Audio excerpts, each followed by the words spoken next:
दोस्तों नमस्ते, सागर पुंडीर नाम है मेरा। और अभी मैं अपने गांव में आया हुआ हूँ। गांव में मैं ऐसे ही टहलने आया था खेतों में, तो मैंने सोचा कि एक वीडियो बनाया जाए। वीडियो क्या है, इसी पे भी आज मैं कुछ आपको जानकारी साझा करने वाला हूँ। पिछले 5 साल से उत्तर प्रदेश में बीजेपी की सरकार है। गन्ने पे कितना रुपया बढ़ा? 1 भी रुपया नहीं। जो दाम चुनावी साल में था वही दाम हाल फिलहाल है। महंगाई कितनी बढ़ी वो सब आप जानते हैं, उस पर बताने की मुझे जरूरत नहीं है। पहले मैं आपको एक छोटा सा एक उदाहरण देता हूँ। किसान की मेहनत के थोड़ा इधर आ जाओ, मैं कैमरा थोड़ा क्लोज हो जाए। किसान की मेहनत का एक उदाहरण देता हूँ। ये ईख अभी सीजन चलने में करीब 3 महीने हैं। तीन महीने तक ईख अभी खेत में रहेगा। 6 महीने कम से कम इस ईख के डर में। और इस बीज को, जो ये बीज है, इस ईख को खेत में उसमें मील में जाने में करीब 6 महीने का वक्त है। और अभी तक इसको 3 बार इसकी बधाई हो चुकी है। बधाई से मेरा मतलब है कि ये जो कुछ जो पेड़ हैं ईख के, इनको आपस में इनका एक झुंड बना के इनको किसानों ने बांध दिया, जिससे कि ये आपस में इकट्ठा होकर पानी में जब हवा वगैरह चलती है, बारिश आ जाती है, ये उसमें नीचे ना गिरे। अब इसको ऐसे ही 3 बार बांधा जा चुका है। और एक बार, अगर मैं 1 बीघे का थोड़ा क्लोज आ जाओ, अगर मैं 1 बीघे का एक एग्जांपल देता हूं, तो 1 बीघे में एक बार बनने के एक मजदूर 300 रुपये लेता है। ये एक मजदूर की मेहनत है, 300 रुपये 1 बीघा बांधने में। इसको 3 बार बांधा जा चुका है अभी तक, और 6 महीने इस अभी वहां पे जाने में, मील में जाने में और है। यानी कि 900 रुपये तो ये हो गए, इकट्ठे हो गए ना। अब मैं एक एग्जांपल और देता हूँ। जब हम ईख बुआई करते हैं तो ये मान लीजिए कि ये पूरा बीज है, इसको एक गन्ने को जब हम डालते हैं तो बीज कहा जाता है। ऐसे छोटे छोटे करके इसको मिट्टी में दबाया जाता है और तभी होता है। और ये जो इसे आंख बोलते हैं मेरे गांव की भाषा में, कि ये आंख है, इसमें से छोटे छोटे से पेड़ निकलते हैं। मान लीजिए कि एक पोरी में इतना इतना डालते हैं मेरे यहाँ पे। अगर ये 3 आंख है तो एक पोरी से ये संभावनाएं होती है कि 3 पेड़ निकल जाएंगे। यानी कि ऐसे जो पेड़ हैं वो 3 निकल जाएंगे।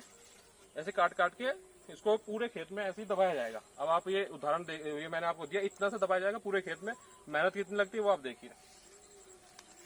अभी आपको बड़ा खुला खुला सा नजर आ रहा है, लेकिन जब इसको बंधाई हुई थी इसकी तभी ऐसा नहीं था एकदम। अगर मैं उधर पे एग्जांपल दूं, अगर आप देखना चाहें, अगर आपको दिखाई दे रहा हो, तो इस तरह से एकदम फंसे हुए होते हैं, एक दूसरे से बोल फंसे होते हैं। अगर हम अंदर घुसने की कोशिश करते हैं तो हमारे कई बार तो शरीर छिल जाता है।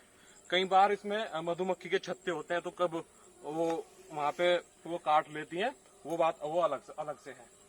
अभी तक साफ सुथरा दिखाई देता है, लेकिन इसमें किसानों ने मेहनत की है। उसके बाद में ऐसा है, जो इसकी एक्चुअल कंडीशन होती है वैसी नहीं होती। उसमें आमतौर पे शहरी लोग तो उसमें घुस भी नहीं पाएंगे, ऐसा हालात होते हैं। तो मेरे साथ में मनीष है, मेरे साथ का मेरा दोस्त है। ये खेती बाड़ी करता रहता है, तो इससे मैं जानूंगा कि भाई खर्चा कितना आता है, तुम्हारी मेहनत क्या है, कैसे करते हैं। तो मनीष, शुरुआती खर्चा क्या क्या होता है? शुरुआती खर्चा होता है, एक बीघे में लगभग 5 कुंटल बीज पड़ता है। उसमें 4 दड़ी लगभग खाद डालना पड़ता है, और उसमें लगभग दवाई भी डालनी पड़ती है 300-400 रुपए की लगभग, जिससे उसकी जमाई अच्छी हो पाए। अगर उसको नहीं डालेंगे तो गन्ना अच्छा नहीं जमेगा, आधा उसमें से जमेगा। तो बीज की कीमत कितनी? बीज की कीमत वही बीज की जो 325 रुपए रेट चल रहा है, वही कीमत होगी बीज की। 325 रुपए बीज की अभी जो मिल में है, 325 रुपए क्विंटल के हिसाब से। 5 क्विंटल आप उसमें एक बीघे में डलता है। 1 बीघे में हिसाब लेके चल रहा हूँ।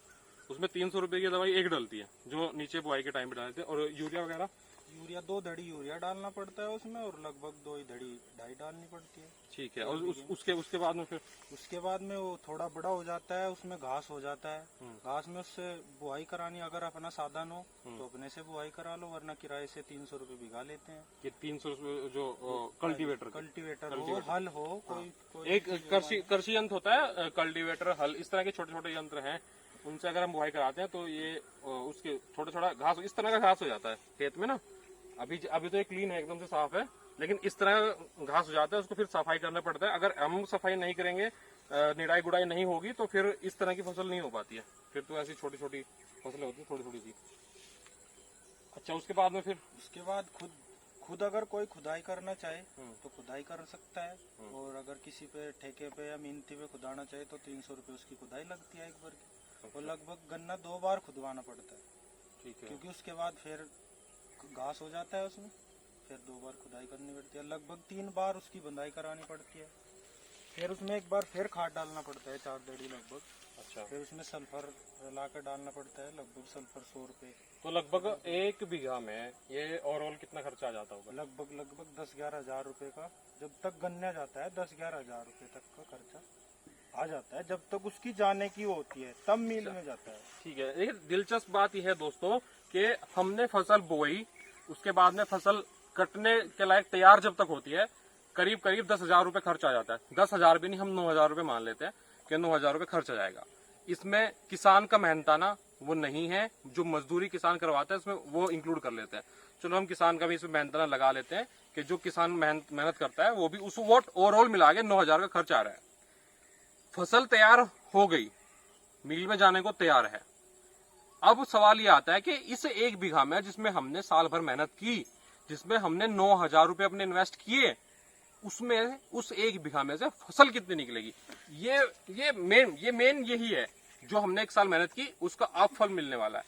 तो 1 महीने में लगभग अगर हम इस ईख का उदाहरण लें, इस ईख का अगर आप उदाहरण ले तो हाँ। लगभग ये 70-80 क्विंटल के बीच में पड़ेगा। अच्छा ठीक है, इसकी छुलाई होगी 40 रुपए क्विंटल। अच्छा, अगर ठीक है। मेहनत से छुड़वाते हैं। किसी मेहनत से छुलवाते हैं, हाँ। ठेके से छुलवाते हैं तो 40 रुपए क्विंटल फिलहाल गांव में छुलाई चल रही है। हम्म, अगर आप किराए पर डलवाओगे तो 25 रुपए क्विंटल किराए पर डल रहा है। अगर अपना साधन होगा तो अपना भी लगभग 5-6 लीटर ट्रैक्टर में तेल यानी लगता कि 1 क्विंटल मिल में जाने के लिए तैयार अगर हमें करना है हाँ तो उस पे हमें 75 रुपए देने पड़ेंगे। हाँ 75 रुपए क्विंटल पर आपको मजदूरी 65 रुपए तो देने ही देने पड़े। चलो 65, हम 60 रुपए लगा लेते हैं हाँ 60 कि हमें 1 क्विंटल पे 60 रुपए मेहनत पे देने हैं। रेट कितना? रेट 350 रुपए। 350 रुपया उसमें से निकाल दो तो अभी हमारे पास कितना बचा? चलो हम मोटा मोटा 60 भी हटाओ, हम मोटा मोटा हम मानते हैं कि हमारे पास में 250 रुपए प्रति क्विंटल गन्ने का बच रहा है। हम बचता है भैया, इतना नहीं बचता है ये। मतलब हमने मजदूरी निकाल दी, ये छुलाई हुआ, ढुआई हुआ, 65 रुपए थे। चलो हम 270 रुपए मान लेते हैं, ठीक है ना। हम 50 रुपए मानते, 50 रुपए भी नहीं मानते, मुझसे भी कम मानते हैं। 200 क्विंटल रुपए अभी हमें बचने वाला है एक बीघा में।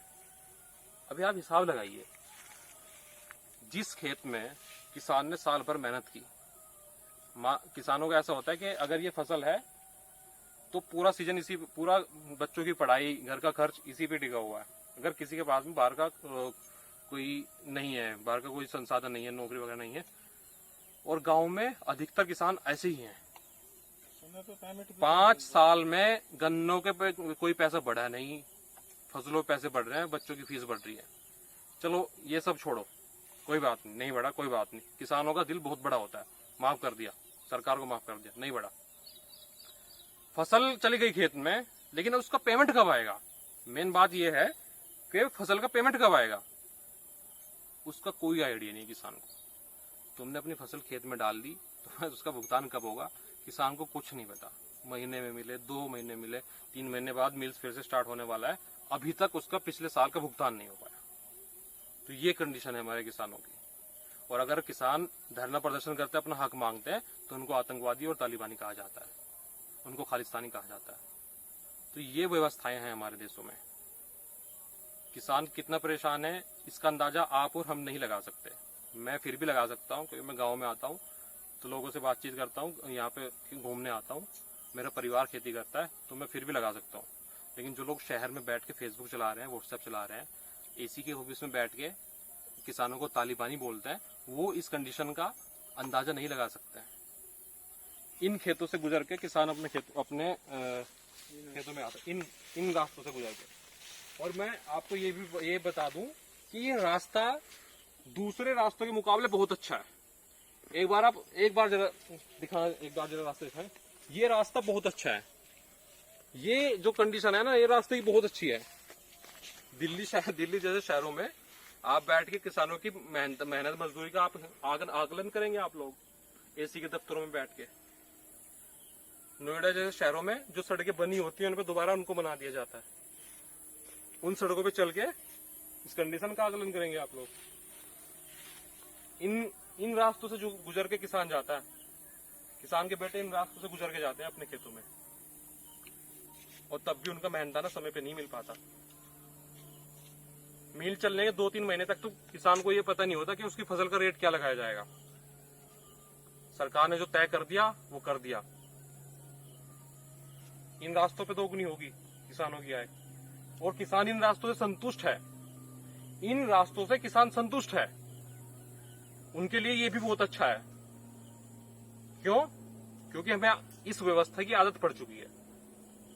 हमें आदत पड़ चुकी है 5 साल तक एक ही फसल को एक ही रेट पे बेचने की।